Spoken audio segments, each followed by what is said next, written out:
বর্তমানে যুবকরা অবস্থা এমন হয়েছে, একটাও টিস্যু নেয় না, এগুলি প্রস্তাব করে পানিও নেয় না, টিস্যু নেয় না, কারণ পবিত্রতা অর্জনের বিষয়ে এরা গাফেল, এরা উদাসীন।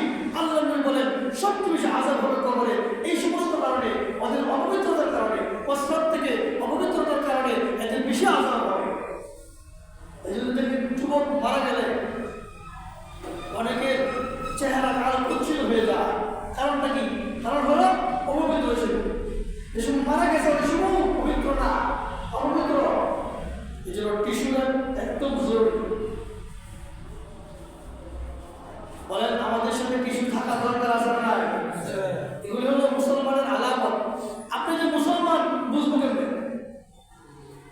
আপনি যে একজন মারা গেলেন, যে জায়গায় আপনি কেউ চিনে না, হইতে পারে কেন বলেন? আপনি ঢাকা গেলেন, ঢাকা প্রত্যেক দিন জানাজা হয়, হাজার হাজার মানুষ মারা যায়, আপনি মারা গেলেন, কিভাবে চিনবে? আপনি যে মুসলমান না খ্রিস্টান না ইহুদি, কিভাবে চিনবে? কোনো আলামত নাই, সাথে তাসবিহও নাই, সাথে বিস্কুট নাই, সাথে টিস্যুও নাই, সাথে দাড়িও নাই, কিচ্ছু নাই। আপনি খ্রিস্টান নাকি আপনি ইহুদি নাকি আপনি নাসারা, বুঝবো কেমনে? আলামত কি? কথা বলেন ঠিক না? আমাদের সংশোধন হওয়ার দরকার আছে না? একজন মুসলমান হিসেবে আমাকে পর্যাপ্ত পরিমাণ জিনিস মনে রাখতে হবে, সেটা হলো তাসবিহ, টিস্যু, মিসওয়াক। আর বুঝে মুসলমান তাসবিহ না থাকলে আল্লাহু আকবার বলতে মনে চায় না। এজন্যই দুনিয়ার প্রতি গাফেল, দুনিয়ার প্রতি উদাসীন, দুনিয়ার প্রতি মুহাব্বত দিয়া আল্লাহর প্রতি উদাসীন, দুনিয়ার কারণে উদাসীন হয়ে আছে। কি কারণে? কারণ তার সঙ্গে আল্লাহ জিকির নাই, জিকিরের যন্ত্র নাই, তাসবিহ নাই। এই জন্য আল্লাহ তাকে দুনিয়ার মুখের দিকে দিয়ে রাখছে, আখিরাতের দিকে তাকে টানে না। আল্লাহ তাকে মুহাব্বত দেয় না, আল্লাহ তাকে ইবাদত করার সুযোগ দেয় না, ইবাদতের দিকে তাকে আল্লাহ টেনে নিয়ে আসে না। একটা কারণে সে আল্লাহর জিকির থেকে গাফিল হয়ে আছে। আল্লাহ বলে যে আমারে ভুলে আমি তারে ভুলি। নাউজুবিল্লাহ বলেন যে আল্লাহরে ভুলে আল্লাহ বলে আমি তোমারে ভুলি, তুমি আমারে বলছো আমিও বললাম। কারণ আল্লাহরে আমাদের স্মরণ করা দরকার আছে। আল্লাহ কোরআনে কারিমে বলেন লা তানালুল বিররা, তোমরা কখনো নেক কাজ করতে পারবা না হাত্তা, যতক্ষণ পর্যন্ত, শর্ত হলো নেক কাজ করতে পারবা, শর্ত হলো আল্লাহর মুহাব্বত লাগবে। সুবহানাল্লাহ। হাত্তা তুনফিকু লান তানালুল বিররা হাত্তা তুনফিকু, যতক্ষণ পর্যন্ত মুহাব্বতের জিনিস আল্লাহর রাস্তায় কুরবানি না করবা, মুহাব্বতের টাকা আল্লাহর ঘর মসজিদে না দিবা, ততক্ষণ পর্যন্ত তোমার আদরের কলিজার টুকরা সন্তানকে নামাজের হুকুম না দিবা, ততক্ষণ পর্যন্ত তুমি আল্লাহর নেক কাজ পর্যন্ত পৌঁছতে পারবা না। তাহলে কি বোঝা গেল? আল্লাহর মুহাব্বত আগে নাকি দুনিয়ার মুহাব্বত আগে? কথা বলেন, কার মুহাব্বত আগে? আল্লাহর মুহাব্বত যদি আগে হয় তাহলে ফজরের সময় ঘুমানো থাকা, ঘুমানো এটা সম্ভব। কথা বলেন ঠিক কিনা? ঘুমিয়ে থাকা অসম্ভব। যত সুখেই থাকুক, মালিকের আমার রাখতেছে, আমার মালিক মালিক মালিক মালিককে চেনেননি? মালিক যেই মালিক আপনার সকল অঙ্গ প্রত্যঙ্গ বানাইছেন, তিনি মালিক। সুবহানাল্লাহ। মানুষ বলে আল্লাহ দেখি না, মান বলবেন আল্লাহ বলেন আমার দেখো না, তোমার যে জিনিস দিয়ে দেখো তুমি সেই জিনিসটার মধ্যেই খুঁজে দেবো আমি আল্লাহ আসি। সুবহানাল্লাহ। আমরা দেখি কি দিয়া? চোখ দিয়া। চোখের মধ্যে তো আল্লাহ আছে। চোখ আপনাকে বানাতে হবে, চোখ কি আপনাকে বানাতে পারবো? আমরা চোখের সৃষ্টিকর্তা কে? চোখের মধ্যে তো আল্লাহ। চোখ তুমি বানাইতে পারো না, তার মানে তোমার চোখ বানানো বলা আল্লাহ। যে জিনিস দিয়ে আল্লাহকে দেখবা সেই জিনিসটাই তো আল্লাহ বানাইলেন। আল্লাহকে চিনে না কেন? নমরুদ বলছিল এই কথা, বলে আমি সবার রব। নাউজুবিল্লাহ বলেন।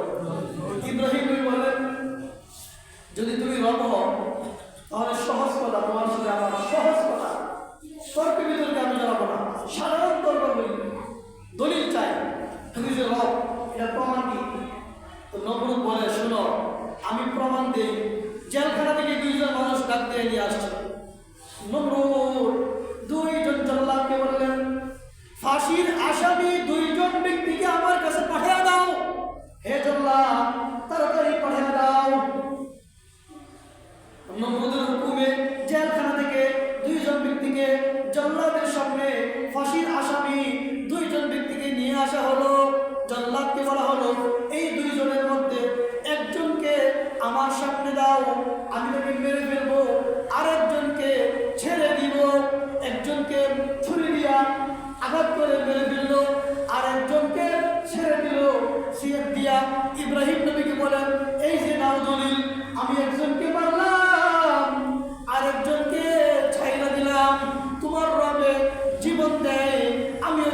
দিলাম, তোমার রব মৃত্যু দেয়, আমি নমরুদও মৃত্যু দিলাম। জেলখানা থেকে ফাঁসির আসামি আইনা দিন মাইরে ফেলে ক্ষমতা দিয়া এটাকে জীবন দেওয়া হলো। ইব্রাহিম নবী যখন বললেন যেমন তেমন পাগল না, সে মারাত্মক পাগল, সে মাথায় সমস্যা আছে। আমি ইব্রাহিম নবী এমন এক যুক্তি তোমার সামনে পেশ করবো, ও নমরুদ তুমি খান খান হয়ে যাবে। আচ্ছা নমরুদ, তুমি যদি জীবনও দিতে পারো, বাঁচাই দিতে পারো, একটা সাধারণ যুক্তি দিয়া আমারে বুঝাইয়া দিলা, যদিও তোমার যুক্তি অযৌক্তিক, কারণ যারা মারছ তারে আবার জীবন দাও। পারবে নমরুদ? যারা মারছ জীবন তারা আবার, আর আমার আল্লাহ যিনি পৃথিবীর মানুষকে মৃত্যু দিবেন, মাটির নিচে হাজার হাজার লক্ষ লক্ষ বছর থাকবে, থাকার পরে এখান থেকেই এই মাটি থেকেই তাকে আবার উত্তোলন করবেন। আল্লাহু আকবার বলেন। ইব্রাহিম নবী বললেন তারে তো এইভাবে আটকানো যাবে না, এমন সুন্দর একটা যুক্তি তার সামনে চাইবো, এমন সুন্দর একটা দলিল তার সামনে আমি ইব্রাহিম নবী চাইবো, যাতে করিয়া নমরুদ একেবারে চুপ হয়ে যায়। একেবারে চুপ করে গেছে, একটা কথা দিছে, একটা কথার প্রমাণ চাইছে, একটা কথার ক্ষমতা চাইছে তার কাছে।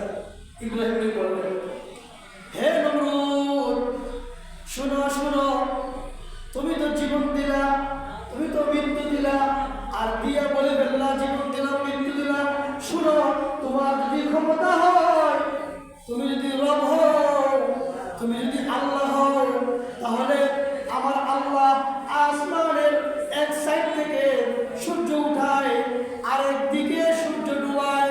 তুমি পারলে আমার আল্লাহর সাথে চ্যালেঞ্জ কইরা এর উল্টা কইরা দেখাও। আল্লাহু আকবার বলেন।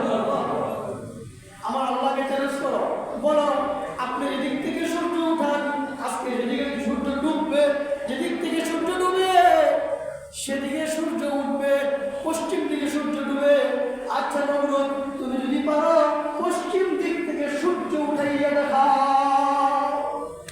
ইব্রাহিম নবীর এই যুক্তির সামনে, দলিল দেওয়ার সামনে নমরুদ সারেন্ডার হয়ে গেল। ফাবহিতাল্লাযী কাফার, আল্লাহ বলেন এতক্ষণ এত বাহাদুরি এখন হয়ে গেল, চুপ হয়ে গেল।